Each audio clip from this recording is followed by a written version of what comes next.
자리에서 일어나셔서 묵상기도 드리시겠습니다.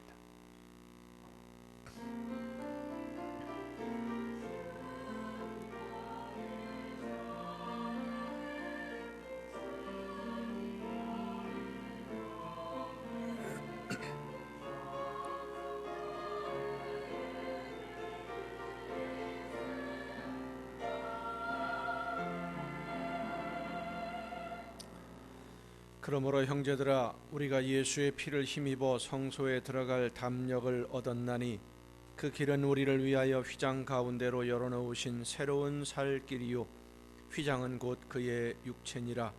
우리가 마음의 뿌림을 받아 악한 양심으로부터 벗어나고 몸은 맑은 물로 씻음을 받았으니 참 마음과 온전한 믿음으로 하나님께 나아가자. 아멘. 우주 만물을 창조하시고 주관하시는 하나님 아버지, 전 세계가 신음하며 아파하는 지난 한 주간 주님의 사랑과 은혜로 저희들을 돌보시고 지켜주셔서 오늘 거룩한 주일에 다시 아버지 앞에 한 마음으로 예배할 수 있도록 허락하시니 감사를 드립니다. 주님께서 우리를 구원하시기 위해 고난당하신 고난 주간을 눈앞에 두고 온 몸과 마음을 다하여 예배하며 주님의 사랑과 은혜를 깊이 사모하오니 이 시간 성령으로 우리의 심령을 충만하게 하여 주시옵소서. 힘들고 무거운 짐을 진 모든 성도들에게 새 힘을 허락하옵시고 상처받고 지친 심령들이 위로받는 예배가 되게 하옵소서. 한 자리에서 예배하지 못한다 해도 예배하는 처소에서 한 마음으로 사모하오니 우리 모두에게 은총을 베풀어 주시옵소서. 예수 그리스도의 이름으로 기원하옵나이다. 아멘.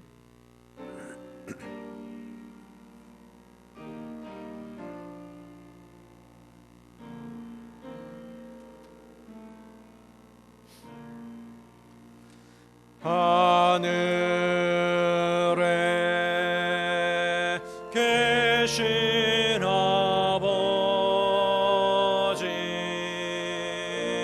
이름 거룩하사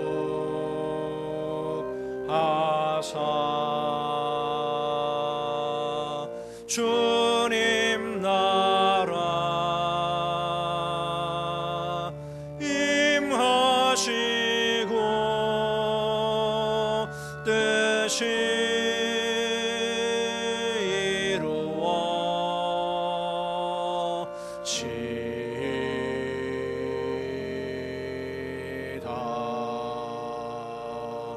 일용할 양식 주시고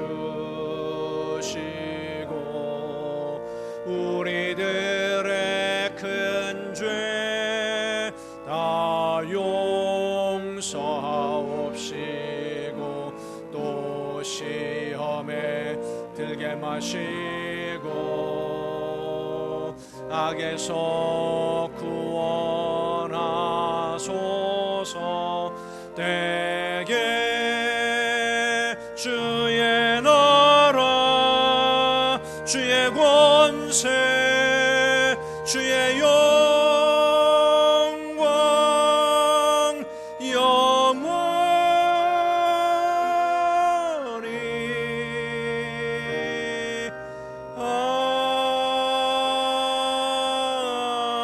아멘.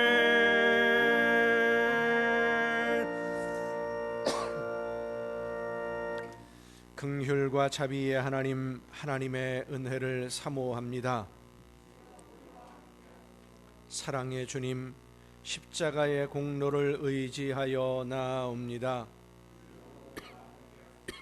성령이시여 우리의 속마음을 감찰하시고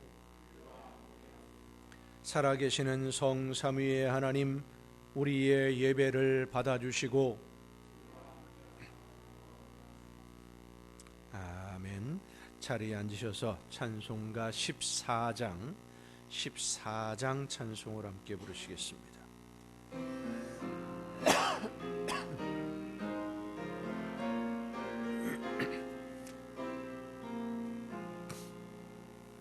우리 하나님 하늘에 계시니 온 천하 만민 주 앞에 찬송하네.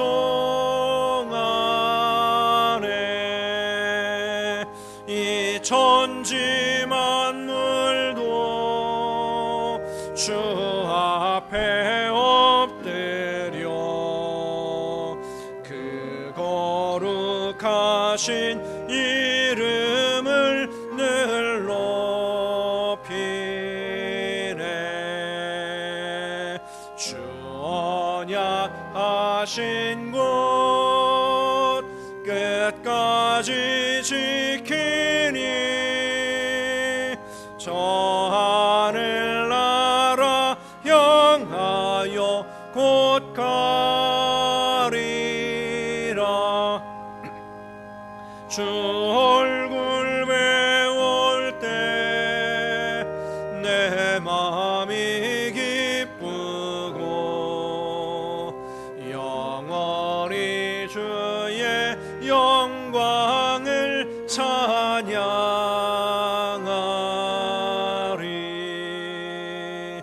왕의 왕 되신 주 하늘에 계시니 이 세상 죄야 이기신 구주 예수. 저 천군 천사들 수옹이하고서 무성도 함께 영원히 늘 섬기네. 성삼일체께 승리한 무리들 다 기쁜 소리 높여서 감사드려. 창조주 하나님 내 주님 되시니 무 앞에 나도 엎드려 경배하네.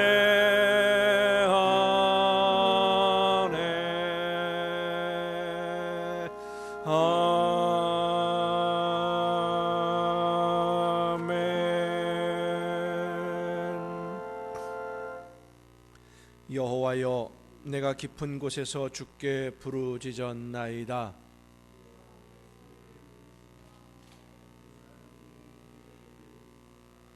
여호와여, 주께서 죄악을 지켜보실진대 주여 누가 서리이까?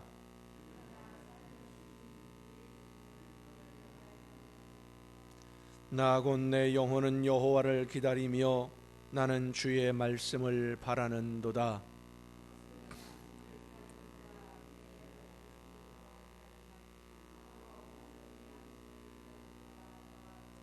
이스라엘아, 여호와를 바랄지어다. 여호와께서는 인자하심과 풍성한 속량이 있음이라.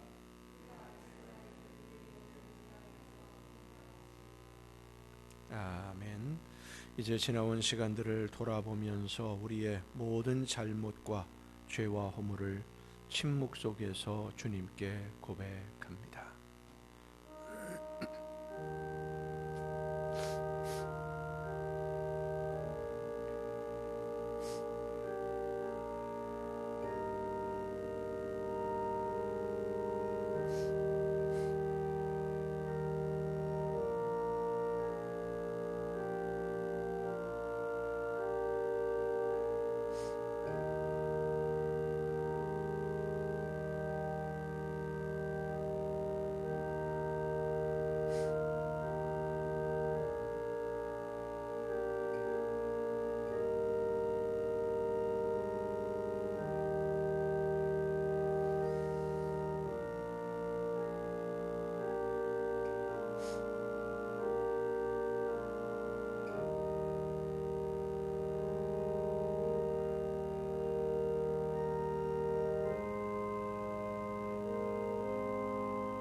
너는 마땅히 공의만을 따르라. 그리하면 네가 살겠고 네 하나님 여호와께서 네게 주시는 땅을 차지하리라.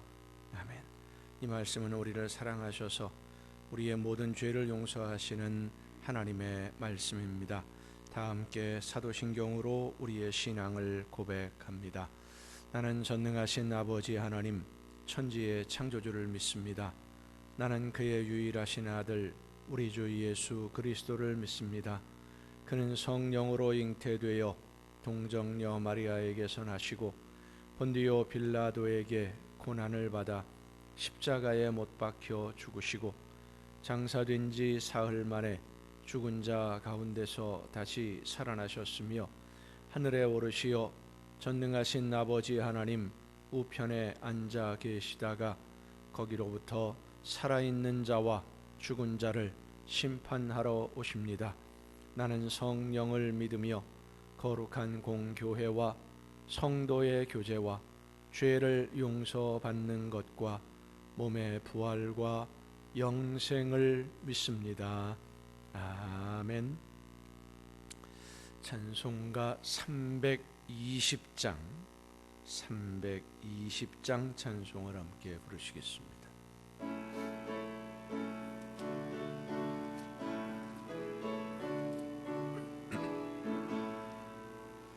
나의 죄를 정케 하사 주의 일꾼 삼으신 구세주의 넓은 사랑 항상 찬송합니다. 나를 일꾼 삼으신 주 크신 능력 주시고 언제든지 주 뜻대로 사용하여 주소서. 내게 부어주시려고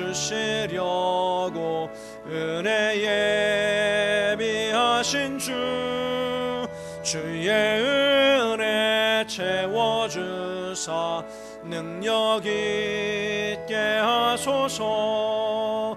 나를 일꾼 삼으신 주 크신 능력 언제든지 주 뜻대로 사용하여 주소서. 죄의 짐을 풀어주신 주의 능력 크도다. 나를 피로 사신 예수 내 맘속에 오소서. 나를 일꾼 삼으신 주 크신 능력 주시고 언제든지 주 뜻대로 사용하여 주소서. 주여 내게 성령으로 충만하게 채우사 생명수가 강물처럼 흐르게 하옵소서. 나를 일꾼 삼으신 주 크신 능력 주시고 언제든지 주 뜻대로 사용하여 주소서. 아멘.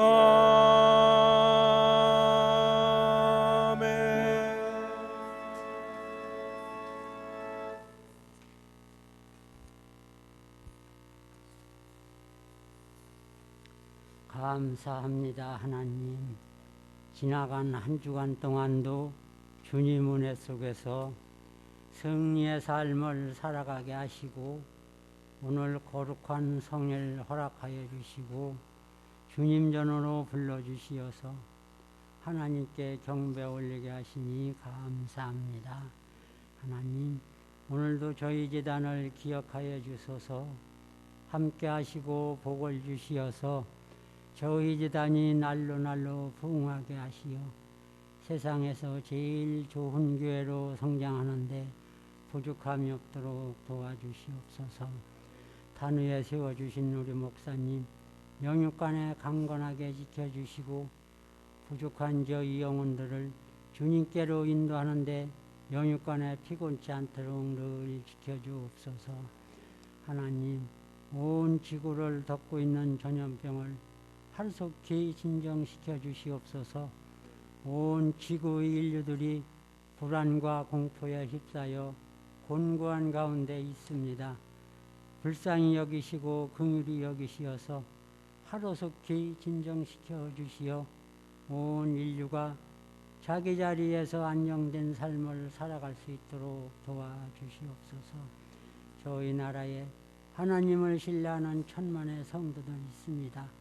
더욱더 이 문제를 놓고 하나님 앞에 열심히 기도하여 하나님의 구원의 은혜가 온 인류에 내려질 수 있도록 도와주시옵소서. 오늘도 예배를 위하여 수고한 손길들 많이 있사오니 기억하시고 건강 주시어서 주님 전에 봉사하는 데 피곤치 않게 하여 주시고 이 시간 단위에 세우신 목사님을 통하여 말씀 듣는 우리 성도들 은혜 받게 하시고 받은 은혜 나누며 생활하는 성도들 다 되게 하소서. 예수님의 이름으로 기도합니다. 아멘.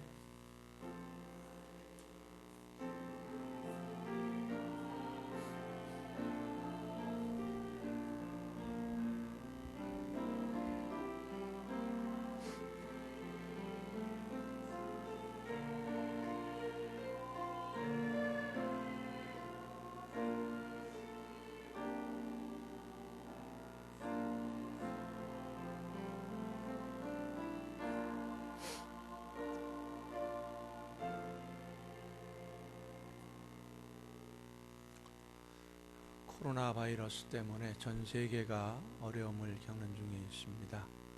속히 진정이 되고 또 예배 마음껏 드릴 수 있도록 하나님의 은혜를 깊이 사모하며 한 마음으로 기도해 주시기를 바랍니다. 코로나 바이러스 때문에 예배에 참석하지 못하시는 성도님들이 계시는데 구역원들께서 꼭 연락 같이 하시고 우리 교회 홈페이지에서 예배 실황 전체가 영상으로 녹화 제공되고 있습니다. 예배 시작부터 마지막까지 다 영상으로 녹화를 하니까 꼭 스마트폰에서도 볼 수 있습니다. 시청하시고 함께 예배하실 수 있도록 많은 교회들이 헌금을 온라인 입금으로 하라고 하는데 거기까지는 못하겠어요. 우리는 거기까지는 못하겠고 그러나 예배는 함께 드릴 수 있도록 스마트폰을 통해서라도 예배하실 수 있도록 꼭 연락해 주시고 안부들 확인해 주시고 서로 격려하시고 돌보아 주시면 고맙겠습니다. 나머지 다른 소식들은 주보에 있는 교회 소식란을 참조하시기를 바랍니다. 이 시간 우리에게 주신 하나님의 말씀 신약성경 누가복음 13장 31절부터 35절까지에 있는 말씀입니다. 누가복음 13장 31절부터 35절까지에 있는 말씀 봉독할 때 우리에게 말씀해 주시는 하나님의 음성을 듣는 귀한 은혜가 우리 모두에게 충만하게 임하시기를 축원합니다. 곧 그때에 어떤 바리새인들이 나와서 이르되 나가서 여기를 떠나소서 헤롯이 당신을 죽이고자 하나이다.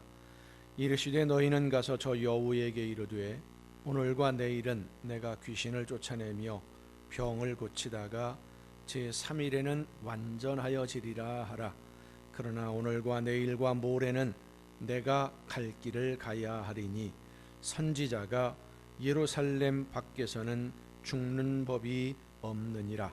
예루살렘아 예루살렘아 선지자들을 죽이고 네게 파송된 자들을 돌로 치는 자여 암탉이 제 새끼를 날개 아래에 모음같이 내가 너희의 자녀를 모으려 한 일이 몇 번이냐.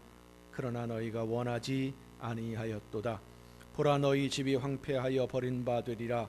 내가 너희에게 이르노니 너희가 주의 이름으로 오시는 이를 찬송하리로다 할 때까지는 나를 보지 못하리라 하시니라.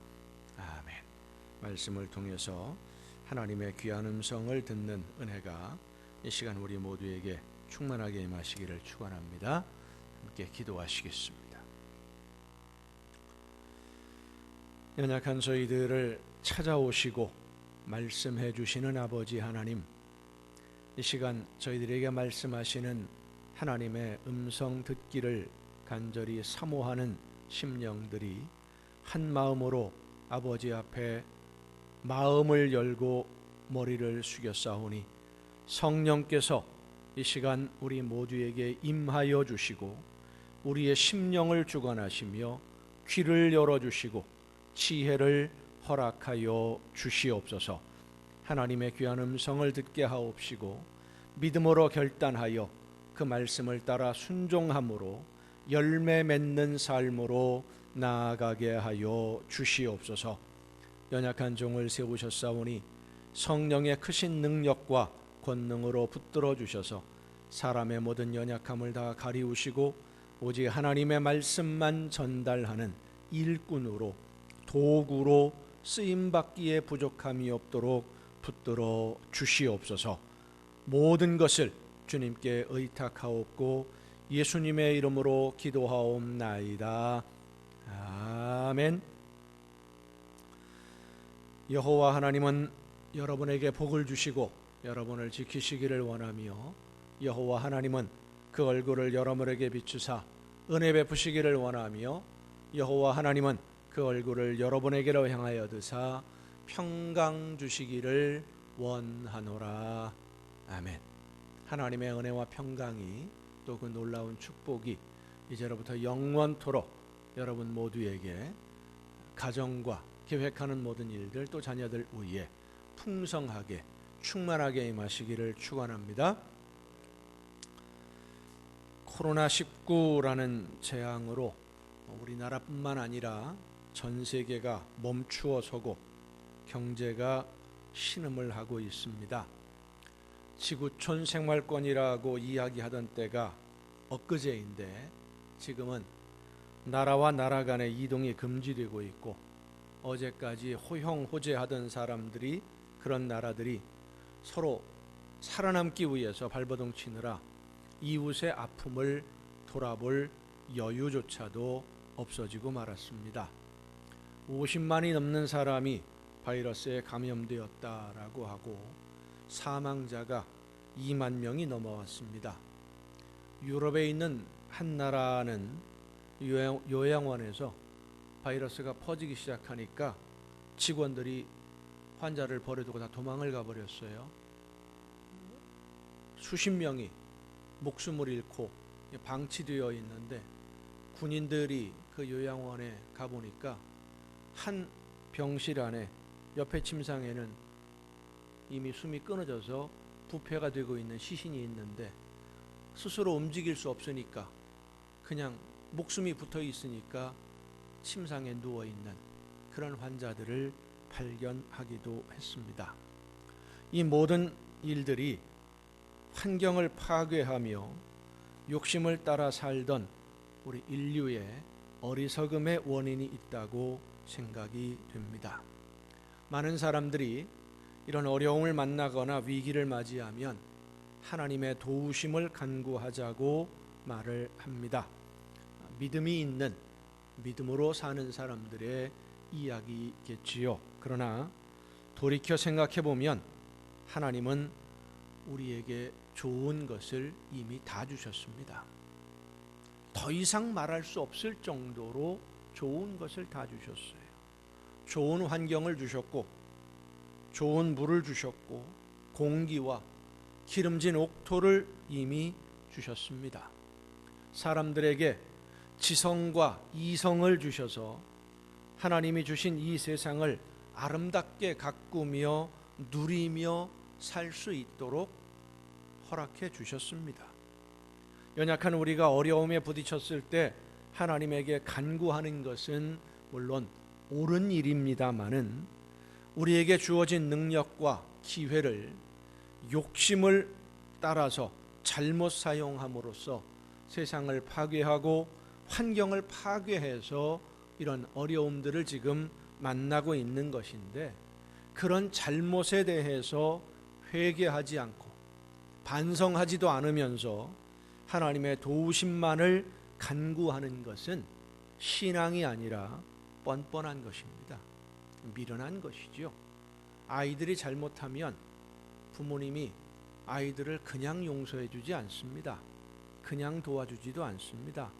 무엇을 잘못했는지 아이들이 깨닫고 내가 이러이러한 것을 잘못했습니다 라고 용서를 구할 때 용서해 주는 것이고 도와주는 것이지, 내가 잘못한 거 없는데, 나는 아무런 문제도 없는데 무조건 도와달라 손을 내밀면, 그것을 도와주기 시작하면 아이 버릇만 나빠지는 것이고 인생을 망치는 것이 되거든요.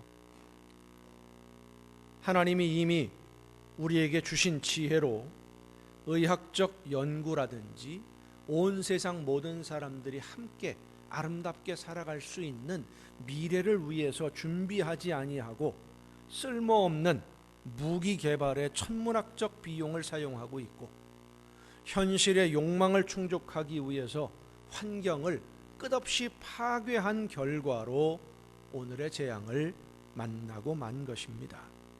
사람들의 탐욕이 우리의 생태계를 파괴했고, 하나님이 만들어주신 이 생명의 안정성이 파괴하는 것이 오늘 우리가 겪어야 하는 이 재앙의 본성입니다. 본질이에요. 결국 우리에게 책임이 있는 거예요. 모든 사람들에게. 이 죄악을 회개할 생각은 없고 하나님의 심판을 강조하면서 사람들에게 두려움을 심어주는 방식으로 현실의 아픔을 이용하려고 한다면 이단 사이비, 무당과 조금도 다르지 않아요.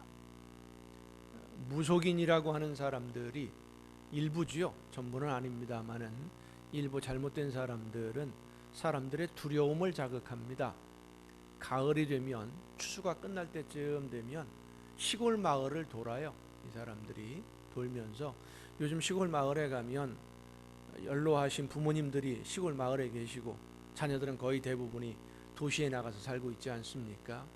한 집에 들어가서 괜히 한숨 푹푹 쉬면서 애군이 꼈는데 어쩌고 하면 이 연세 많으신 어르신들이, 객지에 나가 있는 자녀들이 걱정이 됩니다. 무슨 일이냐 그러니까, 자녀들이 멀리 나가 있는데 이 집에 애군이 껴서 문제가 있어서 살풀이를 하지 않으면 이 애군을 이런 식으로 겁을 주는 거예요. 구슬하게 만들고 부적을 사게 만들고, 그런 두려움을 주는 방식으로 무엇인가를 해보려고 한다면 이단 사이비와 다를 것이 없는 것이죠.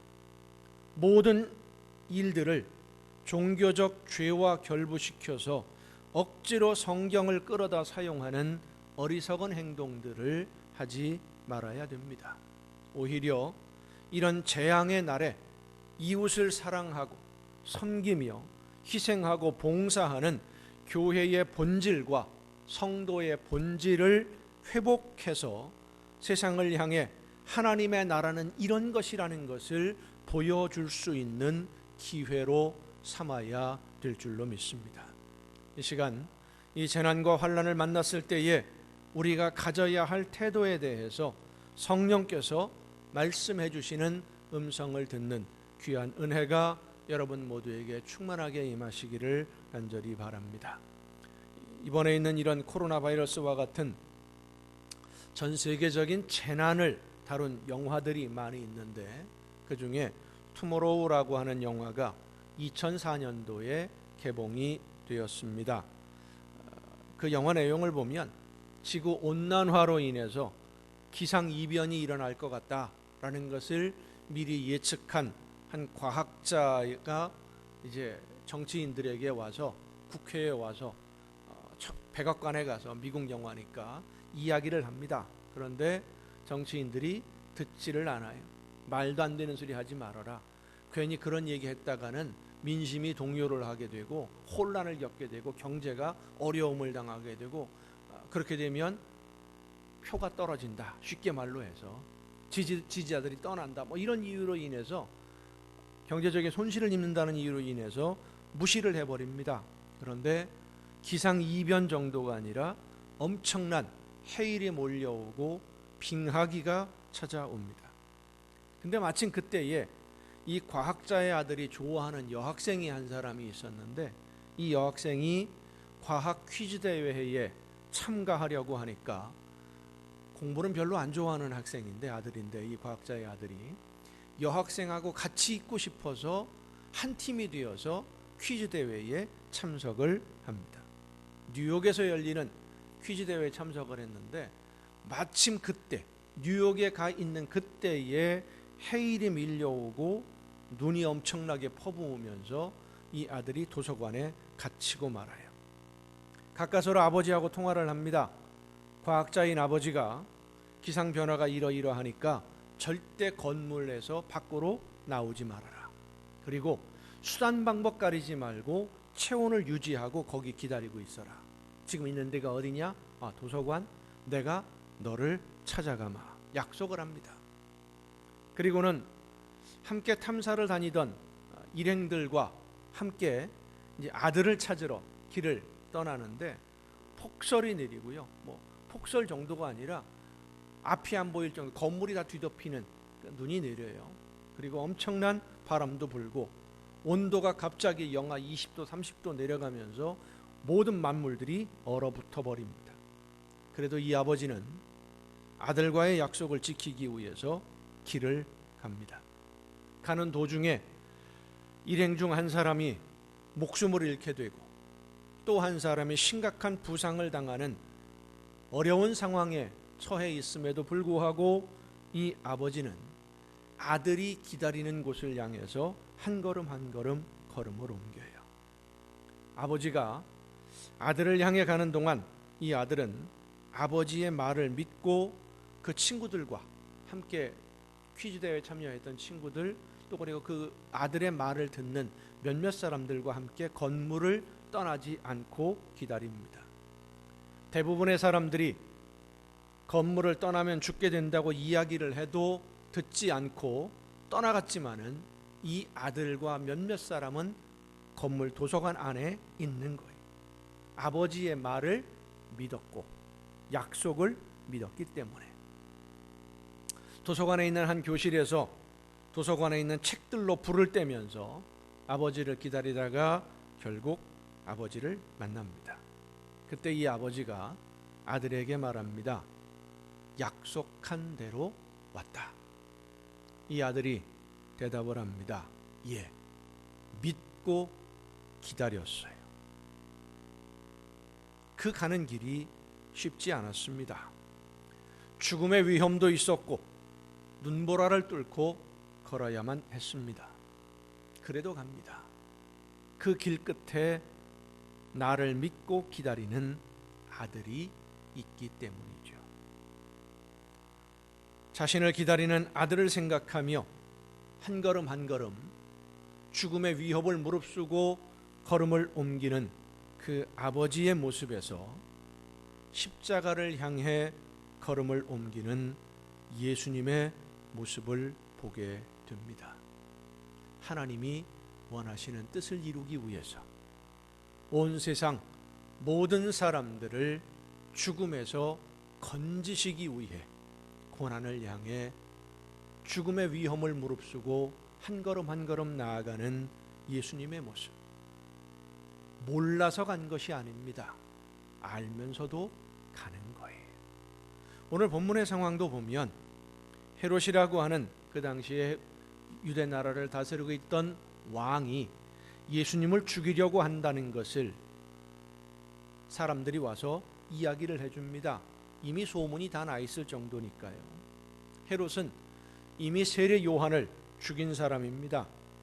예수님이 하나님의 나라의 복음을 전하시기 시작하자마자 헤롯은 죽은 세례 요한이 살아 돌아온 것이다 라는 소문을 듣게 되었고 예수님을 만나려고 했습니다마는 중간에 만나지는 못했지요. 그런데 그 이후로 예수님은 기득권 계층을 향해서 날선 비판을 계속합니다. 화 있을 것이다 바리새인들이여, 독사의 자식들아 화 있을 것이다 율법 교사들이여, 엄청난 비판을 퍼부어요. 그렇게 예수님이 당시 유대인들의 지도층과 갈등이 고조되고 있을 때에 빌라도 총독이 유대인들을 학살하는 사건이 일어납니다. 이 빌라도는 유대 나라의 총독으로 부임할 때부터 유대인들과 갈등을 아주 많이 겪었습니다. 제일 큰 갈등이 무엇이었느냐 하면 총독부가, 그러니까 총독이 머무는 곳이 가이사랴 지방에 있었는데, 이 가이사랴 지방에 있던 총독 사령부를 예루살렘으로 옮기려고 했어요. 유대인들이 주로 예루살렘을 중심으로 생활을 하니까 그곳에다가 중심되는 사령부를 옮겨야 되겠다라고 계획을 세웠는데 유대인들이 반대를 하는 겁니다. 왜냐하면 사령부를 옮기려면 황제의, 로마 황제의 동상, 황제의 얼굴이 새겨져 있는 군기 뭐 이런 것들을 예루살렘으로 가지고 와야 됩니다. 유대인들에게 있어서 성전에 우상을 세우는 것과 똑같은 거예요. 목숨 걸고 반대를 했지요. 밀어붙이려고 하니까 심지어는 반란이 일어날 정도로 온 유대인들이 결사적으로 항전을 합니다. 험악해졌어요. 그래서 결국은 포기합니다.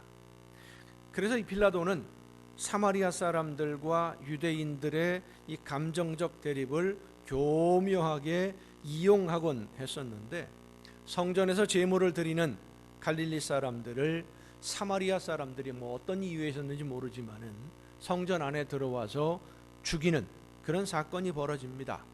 그런데 그 사건을 조사한다고 나온 이 빌라도가 유대인들이, 갈릴리 사람들이 하나님에게 드리려던 그 제물에 갈릴리 사람들의 죽으면서 흘린 피를 섞어버려요. 제물을 오염시키는 것이고 모욕을 주었던 것이죠. 예수님이 활동하던 시기는 이렇게 유대인들과 사마리아인들의 갈등, 그리고 빌라도와 헤롯의 권력 다툼, 아주 복잡하고 혼탁한 시기였습니다. 누구의 말을 들어야 하고 누구의 말이 진실인지, 누구 편에 서야 내일 뜨는 해를 볼 수 있을지 알 수 없는 그런 혼란하고 불안한 시기였습니다. 요즘 우리나라와 같은 거 비슷한 것 같아요.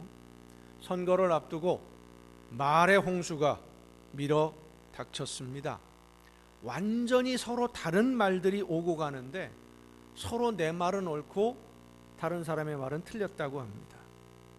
예를 들자면 이 바이러스를 막는 일들을 이 정부가 잘한 건지 잘못한 건지 완전 정반대에서 이야기를 하니까 국민들은 혼란스럽기만 한 거예요. 잘했다는 사람도 있고, 외신 보도나 이런 데 보면 우리나라가 정말 모범적으로 하고 있다라고 이야기하는 그런 외신들이 상당히 많이 있다고 알려져 있는데, 우리나라에서 이번 선거 시작하면서 하는 얘기 보면 완전히 잘못해서 실패해서 우리는 많은 사람들이 목숨을 잃었다. 어떤 일에 대해서 해석이 다른 것이야 사상이 다르니까 그럴 수도 있겠다 싶지만은, 거짓말로 교묘하게 속여서 이익을 얻으려고 하는 가짜 뉴스들이 너무 많아서 무엇이 진실이고 무엇이 거짓인지 구별하기가 어려운 시절입니다. 선거가 눈앞에 다가왔는데 누구에게 내 한 표를 주어야 하고 어느 당을 지지해야 우리가 조금이라도 더 편하게 행복하게 살 수 있을 것인지 판단하기가 쉽지 않은 게 요즘 우리의 상황이지요. 서로 하는 말이 완전히 다르니까. 예수님이 활동하시던 그 시대는 더 심했습니다. 말 한마디 잘못하면 백주 대낮에 칼을 맞고 목숨을 잃기도 했어요. 잠을 자다가 그 다음날 아침 눈을 못 뜨는 거예요. 언제 어떤 일을 당할지 몰라요. 그 위험한 시절에 바리새인들이 예수님에게 이야기를 해줍니다. 헤롯이 당신을 죽이려고 합니다. 사실 모든 바리새인들은 아니라 할지라도 바리새인들 대부분은 예수님을 죽이고 싶어 하던 사람들이었습니다. 서기관들, 제사장들, 사두개인들도 예수님을 죽이고 싶어하는 사람들이 대부분이에요. 유대인들 중에 권력이 있는 사람들 대부분이 공식적으로 권력을 가진 빌라도, 헤롯도 예수님을 죽이고 싶어 했어요. 사방이 다 적입니다. 그런데 예수님의 대답을 보세요. 헤롯이 당신을 죽이려고 합니다. 여기서 떠나서 잠깐만 좀 피하는 게 어떻겠습니까? 이야기를 하니까 예수님이 대답합니다. 너희는 가서 저 여우에게 이르되 오늘과 내일은 내가 귀신을 쫓아내며 병을 고치다가 제3일에는 완전하여지리라 하라. 헤롯을 여우라고 부릅니다. 욕심으로 가득 차서 자기가 원하는 것을 얻기 위해 교묘하게 계략을 짜는 교활한 사람이라고 모욕적인 표현을 합니다. 왕에게. 그러면서 하신 말씀, 그러나 오늘과 내일과 모레는 내가 갈 길을 갈 것이다. 내가 가야 할 길, 하나님이 나에게 가라고 하신 그 길, 고난이 있고 아픔이 기다리고 있는 가시밭길이지만 그 길을 내가 갈 것이다. 사랑하는 성도 여러분, 두려움이 있지만 하나님의 도우심을 바라보며 내가 가야 할 길을 가는 것이 신앙생활인 줄로 믿으시기를 바랍니다. 하나님이 나에게 맡기신 일을 하는 과정에 아픔이 있다는 것을 알지만, 짐이 무겁다는 것을 알지만 그래도 가는 것, 그것이 믿음입니다. 때로는 바보처럼 묵묵히 걸어야 할 때도 있습니다. 억울해서, 너무 억울해서 가슴이 터질 듯한 아픔을 가슴에 꾹꾹 눌러 담고 주님이 앞서서 가신 진리의 길을 따라가야 할 때도 있습니다. 때로는 가는 길이 너무나 어둡고 내일이 보이지 않아서 내가 지금 잘못하고 있는 것 아닌가 의심이 들 때도 있어요. 이러다가 실패로 끝나는 거 아닌가 두려워할 때도 있어요. 그 두려움에도 불구하고 창세기 12장에 보면 하나님이 아브라함을 부르십니다. 고향을 떠나서 내가 너에게 보여줄 땅으로 가라.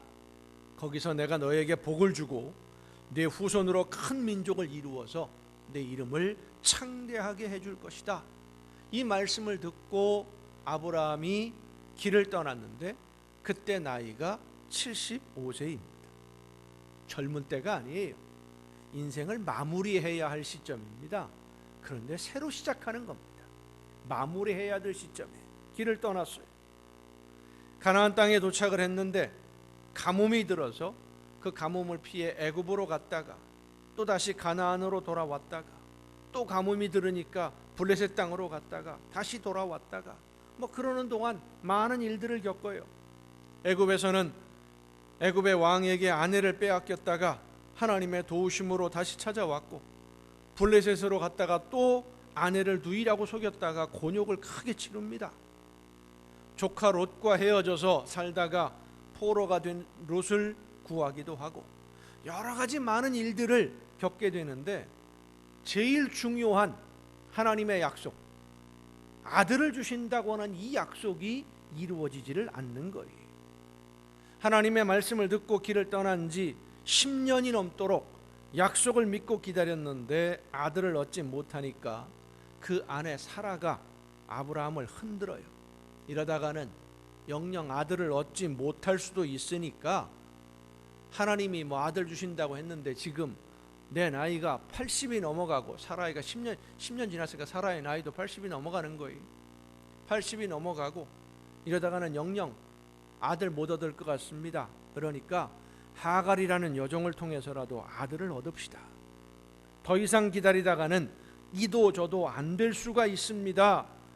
그래서 아브라함이 아내의 말을 듣고 이스마엘이라는 아들을 얻는데 그때 나이가 86세예요.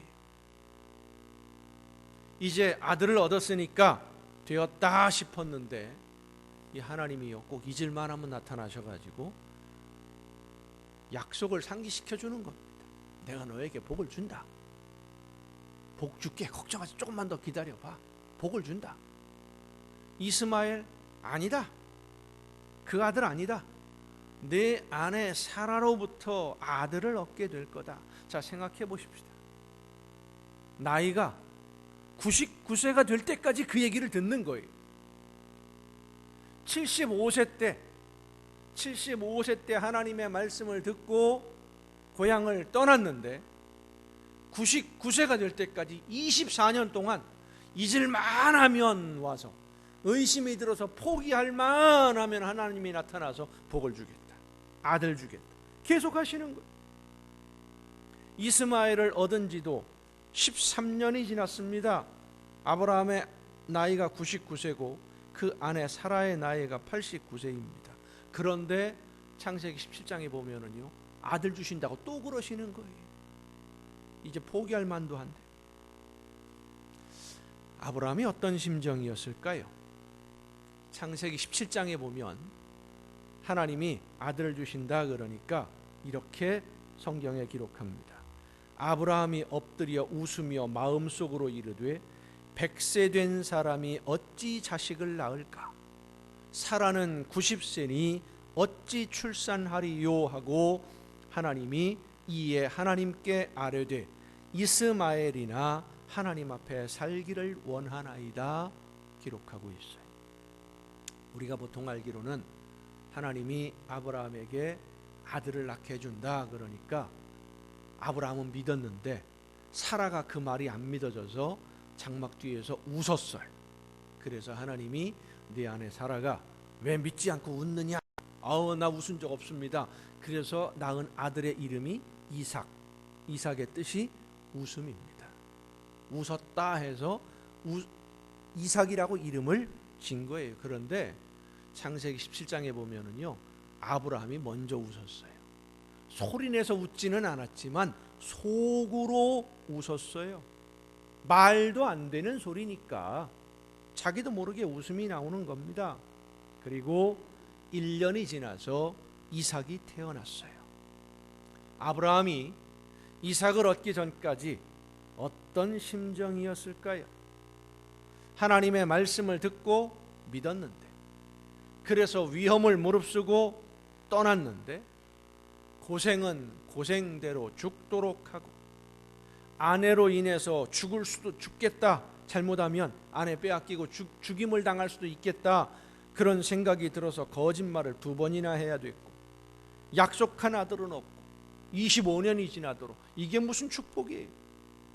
고생길이지 잘된 게 뭐가 있어요? 아무것도 없는데. 사기를 당했다는 생각이 들지 않겠습니까? 인생을 사기당한 거예요. 흔들릴만 합니다. 보지도 못한 어떤 신이 하는 말을 듣고 그대로 따라 움직인 이 아브라함, 요즘 말로 말하는 보이스피싱을 당한 정도가 아니라 인생을 사기당한 거예요. 말년을 완전히 망쳐버린 것이라고 생각할 수 있지 않겠습니까? 여러분, 아브라함은요, 하나님이 어떤 분인지 자세히 알지 못하는 사람입니다. 요즘 우리가 알고 있는 것처럼, 성경에 기록된 것처럼 하나님이 천지 만물을 창조하시고 이 모든 것의 주인이신 전능하신 하나님이다, 이런 거 그때 몰랐어요. 아브라함은 단지 하나님이 말씀하셨으니까 그 말씀만 듣고 길을 떠난 것뿐입니다. 아들을 주신다는 약속만 믿고 제2의 인생을 꿈꾸면서 길을 떠났는데 25년 동안 된 게 아무것도 없는 겁니다. 고생만 죽어라고 했지. 그런데 성경을 보면은요, 하나님이 아브라함에게 몇 번씩이나 잊을만 하면, 포기할 만하면 나타나서 하나님이 기가 막히게 잘 알고 나타나신 것 같아요. 포기할 때쯤 되면 나타나서 잊어버리지 마. 내가 한 약속 분명히 지켜준다.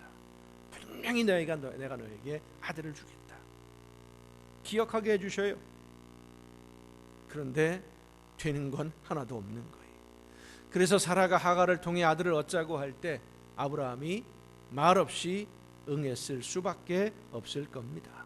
그런데 하나님이 하갈을 통해 얻은 아들 말고 사라를 통해서 아들을 주시겠다 말씀하시니까 99세가 된 아브라함이 또 믿었어.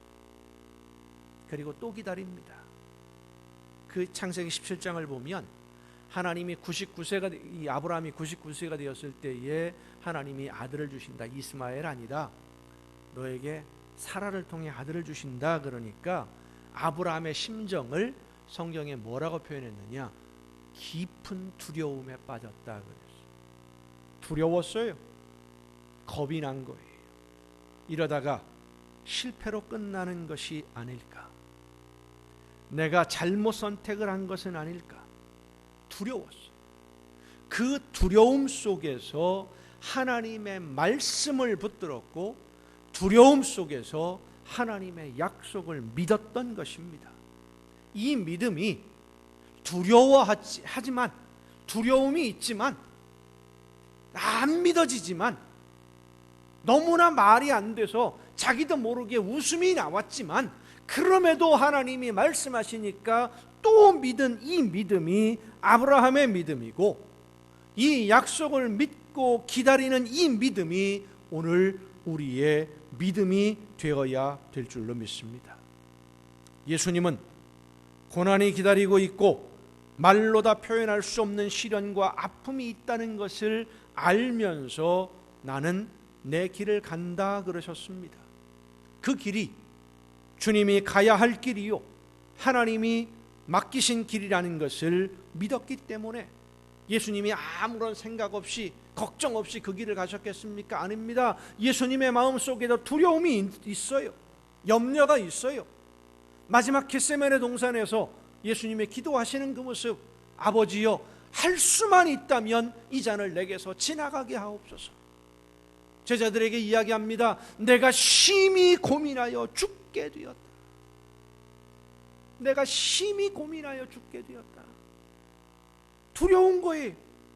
걱정이 되는 거예요. 두렵지만 그 두려움 때문에 더 하나님을 의지하고 하나님의 약속을 믿고 견디며 가는 것, 그것이 바로 신앙의 길인 줄로 믿으시길 바랍니다. 두려움이 없고 염려가 없는 것은 훌륭한 신앙이 아닙니다. 생각이 없는 거지요. 생각이 없는 거예요.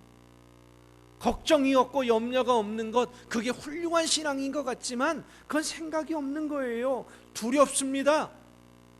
앞으로 살아갈 일들을 생각하면, 하나님이 우리에게 맡겨주신 사명을 감당할 그 일들을 생각하면 염려가 돼요. 걱정이 돼요. 짐이 무겁습니다. 어떻게 해야 될까? 염려도 되지만 그래도 믿고 의지하고 나에게 주신 사명을 감당하기 위해 나에게 맡겨주신 짐을 지고 내 길을 가는 것, 그것이 진짜 신앙입니다. 신종 바이러스로 인해서 온 국민들이 어려움을 겪고 있습니다. 그리고 그 와중에 집단 감염을 예방하기 위해서 교회 예배 모임을 자제해달라고 하는 정부의 요청이 있었고, 감염을 예방하기 위한 지침들이 잘 지켜지는지 확인하기 위해서 공무원들이 주일 예배를 준비하는 교회들을 찾아다닙니다. 공무원 입장에서 보면 주일인데, 쉬는 날인데 쉬지도 못하고 그 원인이 어디에 있어요? 예배 드린다고 모이는 교회들에게 있거든요. 짜증이 나는 거예요. 믿는 사람이면 모르겠지만 안 믿는 사람들이라면 짜증이 날 수밖에 없어요. 지금 2달째 계속 이러고 있으니까 쉬지도 못하고 휴일도 없고 날마다. 그런데 그들을 맞이하는 일부 교회에서 공무원들의 방문을 막아서고 거칠게 항의를 합니다. 당연히 목소리가 높아질 수밖에 없고 마찰이 생길 수밖에 없지요. 근데 그것을 영상으로 찍어서 예배 방해니 종교 탄압이니 하면서 SNS에 올리고, 지금 교회들이 정부의 방침에 정면으로 대항하는 듯한 모습으로 언론에 오르내리고 있습니다. 그걸 또 자랑 삼아서 올리는 사람들도 있고, 하루빨리 이 모든 어려움들이 끝을 내고 일상으로 돌아가기를 원하면서 불편함과 어려움을 견디고 감수하는 많은 사람들에게 교회가 걸림돌이 되는 것처럼 비추어지고 있습니다. 어떻게 보면 생소한 온라인 예배, 영상 예배라는 형태로 그래도 견디면서 다시 기쁨으로 모여서 예배할 그날을 기다리는 대부분의 교회들과 성도들을 더 힘들게 만들고 복음을 전하는 길을 막고 교회의 문 앞에 장벽들을 쌓아가고 있습니다. 그러면서도 자기들만이 바른 신앙이라고 이 힘든 시기를 견디는 대다수 교회들을 비난하는 사람들까지도 생겨나고 있습니다. 사랑하는 성도 여러분, 비난을 듣고 고난이 있다 할지라도 우리 믿는 성도들은 올바른 믿음의 길을 가야 될 줄로 믿으시길 바랍니다. 예수님이 가신 그 길을 따라가야 됩니다. 사도 바울은 예루살렘으로 가는 길에 고난이 있는 것을 알면서도 내가 가야 할 길이라는 것을 알았기 때문에, 하나님이 원하시는 길이라는 것을 알았기 때문에 고난을 향하여 기꺼이 걸음을 옮겼습니다. 오늘 이 어려운 시기에 우리 믿는 성도들이 가야 할 길은 예수님의 사랑과 섬김의 길입니다. 하나님의 말씀을 바르게 듣고 결단하고 성령의 인도하심을 따라 순종함으로 고난의 길이지만 내가 가야 할 길이기에 말없이 걸으셨던 주님의 뒤를 따르는 여러분 모두가 될 수 있기를 간절히 바랍니다. 사진을 하나 잠깐 보겠습니다. 영상에 보시면 참 이쁘지요? 마카롱입니다. 이게 바이러스와 전쟁을 벌이고 있는 질병관리본부에 한 시민이 이 마카롱을 만들어서 보냈어요. 얼마나 정성이 가득한지 글씨까지 썼지요. 질병관리본부 감사합니다. 병아리도 있고요, 공룡도 있고요, 토끼도 있고요, 곰돌이도 있고요, 여러 가지 하트도 있고 여러 가지 모양이에요. 보기만 해도 그 마음을 알 수 있을 정도로 참 예쁘게 만들었어요. 이 마카롱을 받은 질병관리본부 요거 하나 보낸 게 아니에요. 질병관리본부에 있는 모든 직원들이 다 먹을 수 있도록 엄청난 양을 만들어서 보냈어요. 질병관리본부 주무관이 본부장에게, 그 여성분 아시죠? TV에 제일 많이 나오는 요즘, 그분에게 보고를 하고는 주무관이 이 마카롱을 보내신 분에게 전화를 했어요. 감사하다, 고맙다, 힘이 된다. 이런 내용들이 SNS를 통해서 퍼졌습니다. 그 소식을 보면서 그런 생각을 했습니다. 교회의 이름이 거기에 들어가 있어야 되는데, 예수 믿는 성도로부터 이런 아름다운 일들이 이루어졌어야만 했는데, 힘들지만 어렵지만 아름다운 사랑으로 섬기는 모습을 보여줄 수 있는 좋은 기회인 줄로 믿으시길 바랍니다.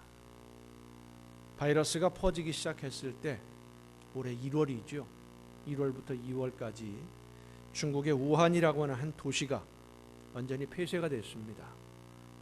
도시로부터 사람들이 나오지도 못하고 들어가지도 못하고 모든 것이 마비가 되는 그 상황인데, 비닐로 만든 노란 방호복을 입고 몇몇 사람이 길거리에 나선 것이 목격이 되었습니다. 전 세계 기독교인들이 우한에 있는 교회들에게 보내준 마스크를 들고 만나는 사람들에게 하나님이 당신을 사랑하십니다 라는 말 한마디와 함께 마스크를 나누어 주는 기독교인들이었습니다. 모두가 다 숨어있기 바쁘고 자기 생명을 위해서 조금이라도 더 많은 것을 가지려고 하던 그 시기에 어쩌면 질병 감염에 가장 필요한 마스크를 내가 사용하지 않고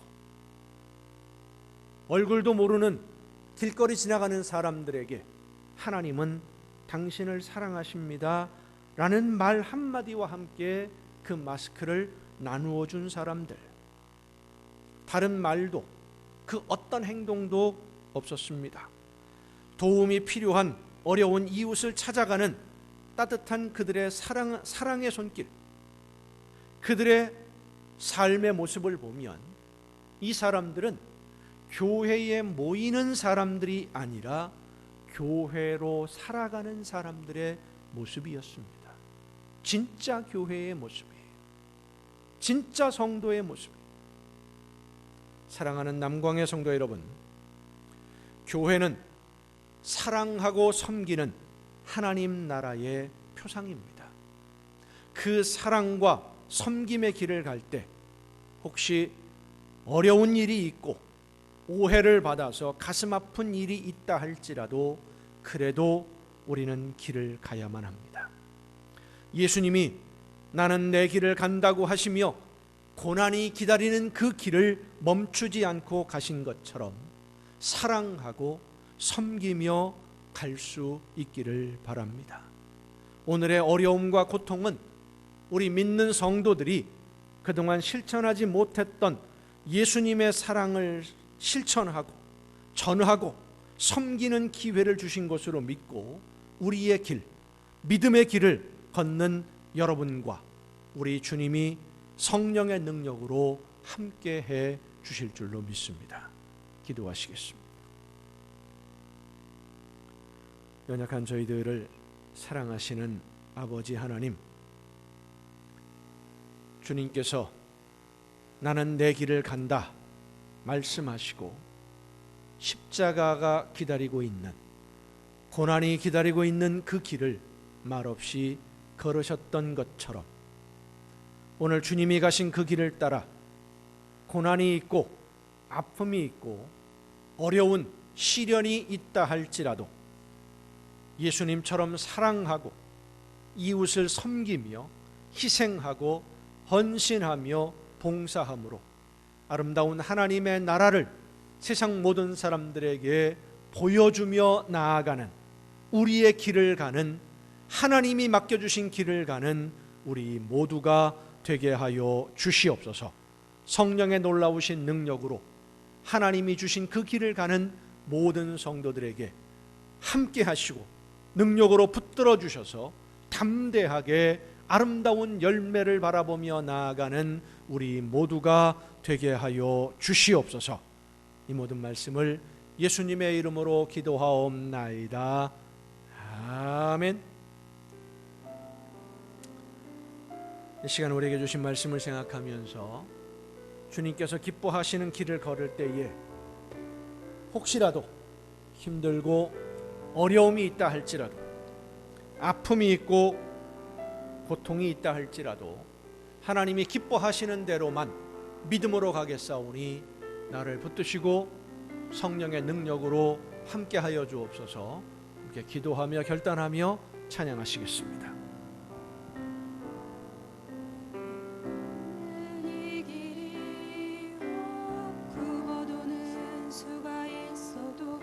내 심장이 울렁이고 가슴 아파도 내 마음 속으로 여전히 기뻐하는 까닭은 하나님은 실수하지 않으심일세.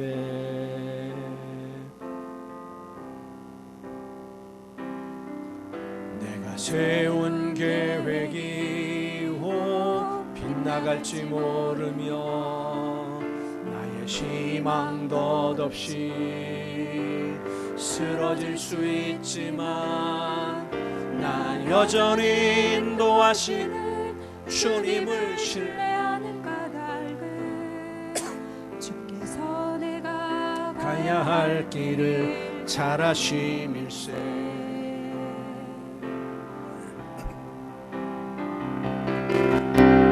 어두운 밤 어둠이 깊어 날이 다시네. 알지 않을 것 같아 보여도 내 신앙 부여잡고 주님께 모든 것 맡기리니 하나님을 내가 믿음일세. 지금은 내가 볼 수 없는 건 너무 많아서 멀리 가물가물 어른거려도 분명히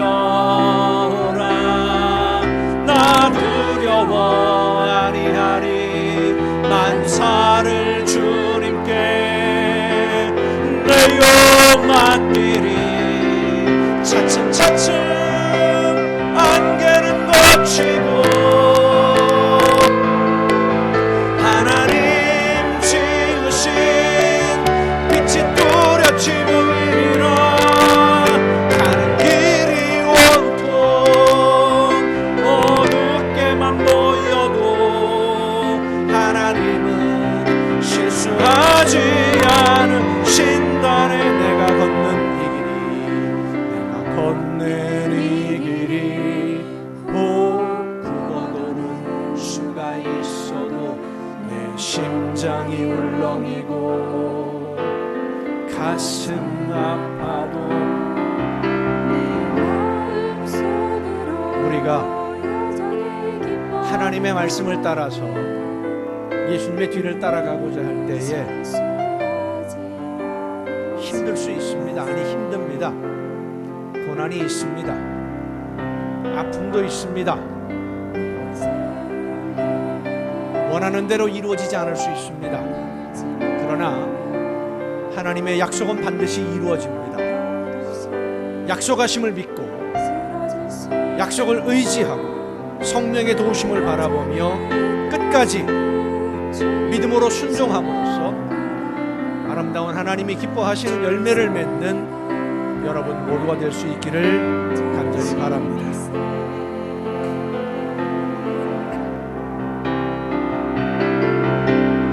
어두운 밤 어둠이 깊어 날이 다시는 맑지 않을 것 같아 보여도 내 신앙 부여잡고 주님께 모든 것 맡기리니 하나님을 내가 믿음일세. 지금은 내가 볼 수 없는 건 너무 많아서 너무 멀리 가물가물 어른거려도 운명이여 오라. 나 두려워 아니하리. 만사를 주님께 내어 맡기리. 차츰차츰 안개는 걷히고 하나님 지으신 빛이 뚜렷이 보이리라. 가는 길이 온통 어둡게만 보여도 하나님은 실수하지 않은 신단에 차츰차츰 안개는 걷히고 하나님 지으신 빛이 뚜렷이 보이리라. 가는 길이 온통 어둡게만 보여도 하나님은 실수하지 않으시나네.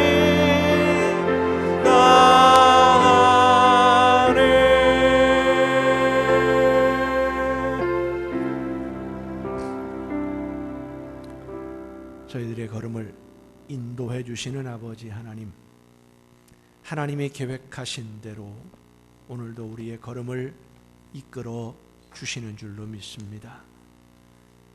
두려움이 있지만, 아픔도 있지만, 짐이 무거워 힘들 수도 있지만, 그러나 주님이 먼저 십자가 지고 가신 그 길을 뒤따라가는 우리 모두가 되게 하여 주시옵소서. 어떤 상황에서도 어떤 방해가 있어도 하나님의 약속의 말씀만을 믿고 성령의 인도하심을 의지하여 순종하며 끝까지 걷는 우리 모두가 되게 하여 주시옵소서. 이 시간 우리와 함께 하시는 그 크신 은혜와 사랑에 감사함으로 한 마음으로 아버지 앞에 귀한 예물을 드리오니 드리는 손길들마다 하나님 복을 주시고 은혜를 더하시며 좋은 것으로 갚아주시되 약속하신 말씀대로 천국의 보고를 열으시고 저들에게 쌓을 곳이 없도록 넘치게 부어 주시옵소서. 이 세상을 사는 동안 날마다 주님과 동행하는 삶이 되게 하옵시고 천국의 행복을 누리며 모든 좋은 것에 부족함이 없는 풍성한 복을 누리는 삶들이 되게 하여 주시옵소서. 저들의 가정에 복을 주시고 저들에게 자녀들과 함께 하시며 계획하는 모든 일들이 하나님의 귀하신 뜻과 섭리 가운데 합력하여 선한 열매만 거두게 하여 주시옵소서. 이 모든 물질들이 하나님이 기뻐하시는 뜻대로만 아름답게 쓰여질 수 있기를 간절히 바라옵고, 이제는 우리를 구원하시는 예수 그리스도의 은혜와 하나님의 크신 사랑하심과 성령님의 감동하심과 교통하심이 이 자리에 함께한 우리 주님이 사랑하시는 모든 이들 위에 이제로부터 영원토록 함께 하시기를 간절히 축원하옵나이다.